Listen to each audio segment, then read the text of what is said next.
4 जून 2023 के रात को शायद आप लोग या हम लोग सो रहे होंगे, लेकिन मुंबई में रहने वाले एक आदमी अपने बेबी को जान से मारकर उसके बॉडी को 100 से भी ज्यादा टुकड़े में काटते हैं और उन टुकड़ों को आग में पकाकर गली के कुत्तों को खिला देते हैं। हमारे समाज में कुछ ऐसे लोग रहते हैं जो अपने आप को बहुत अच्छे और सीधे दिखाते हैं, लेकिन अंदर से वो एक शैतान से भी ज्यादा खतरनाक होते हैं। और आज हम उन्हीं लोगों में से एक की बात करने वाले हैं जिनका नाम है मनोज सहाने। यहाँ 56 साल के शख्स ने अपने लिव इन पार्टनर का कत्ल कर दिया और फिर आरी से शव के टुकड़े कर डाले। वो शरीर के टुकड़े एक एक कर फेंकता रहा। शव के टुकड़े को प्रेशर कुकर में उबालता था। शरीर के अंगों को उबालने के बाद मिक्सी में तक पीस दिया। हे गाइस, कैसे हो आप सभी लोग? आई होप कि आप लोग जैसे भी हो अच्छे होंगे। आज हम बात करने वाले हैं मुंबई में रहने वाली सरस्वती बैद मर्डर केस के बारे में। इस केस को सुनकर आपको श्रद्धा मर्डर केस की याद आएगी, क्योंकि बॉडी को ठिकाने लगाने का तरीका दोनों का एक ही है। तो आइए इस वीडियो को स्टार्ट करते हैं।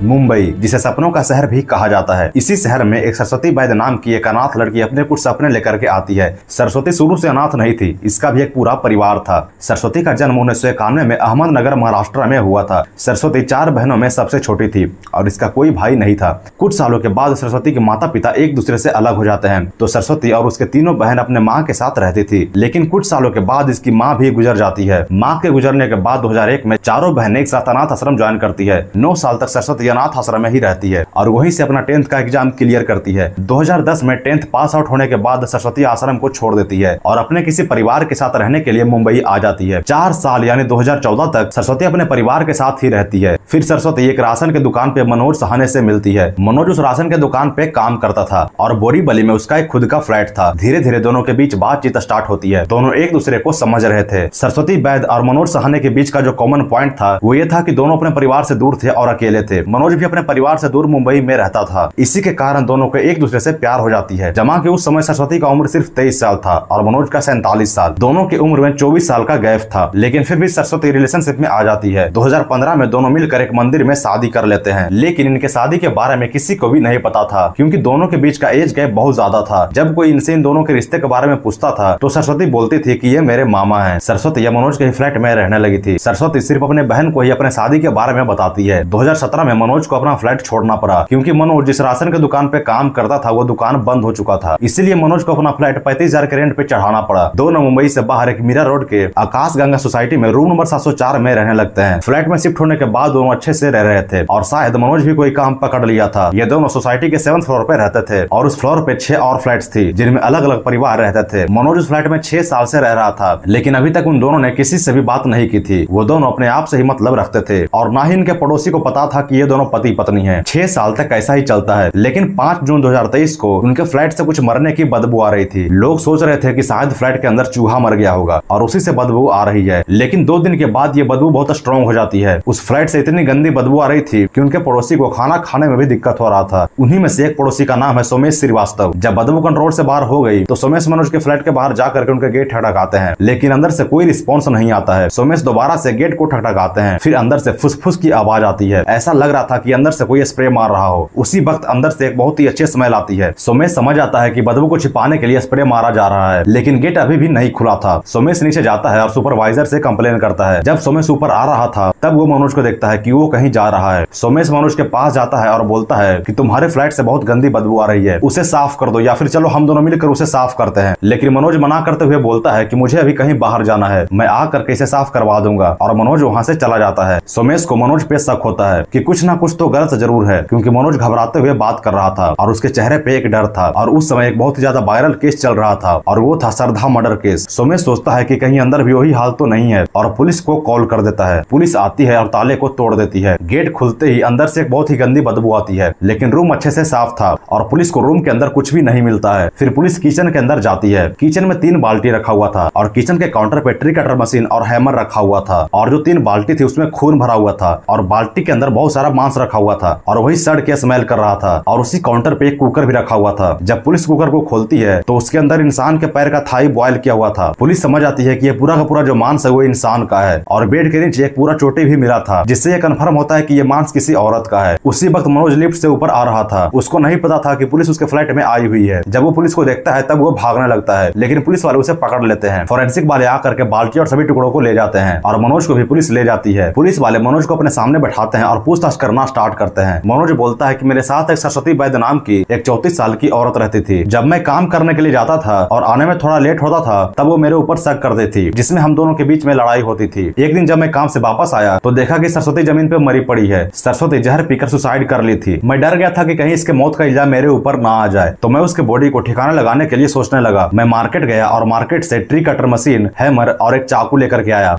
और मैंने उसके बॉडी को छोटे छोटे पीसेस में काट दिया और खून और पीस को 3 बाल्टी में भर दिया। फिर मैं उसे तवे पर रोस्ट करता और कुकर में बॉयल कर देता ताकि उसके स्मेल बाहर ना जा सके, और रात को उन टुकड़ों को गली के कुत्तों को खिला देता और कुछ पीसेस को बाथरूम में फ्लश कर देता। मैं सिर्फ अपने आप को बचाने के लिए ये सब किया हूँ, लेकिन पुलिस वाले का कहना था कि मर्डर भी तूने ही किया है। लेकिन पुलिस ये साबित नहीं कर पा रही थी क्योंकि मनोज उसके शरीर के 80% हिस्से को फेंक चुका था, सिर्फ नीचे का हिस्सा बचा था। और इसी के कारण पुलिस ये साबित नहीं कर पा रही थी कि मर्डर मनोज नहीं किया है, क्योंकि पुलिस के पास कुछ था ही नहीं साबित करने के लिए, और बिना सबूत के मनोज को सजा नहीं मिल सकती थी और शायद मनोज 1-2 साल जेल काट कर छूट भी सकता है।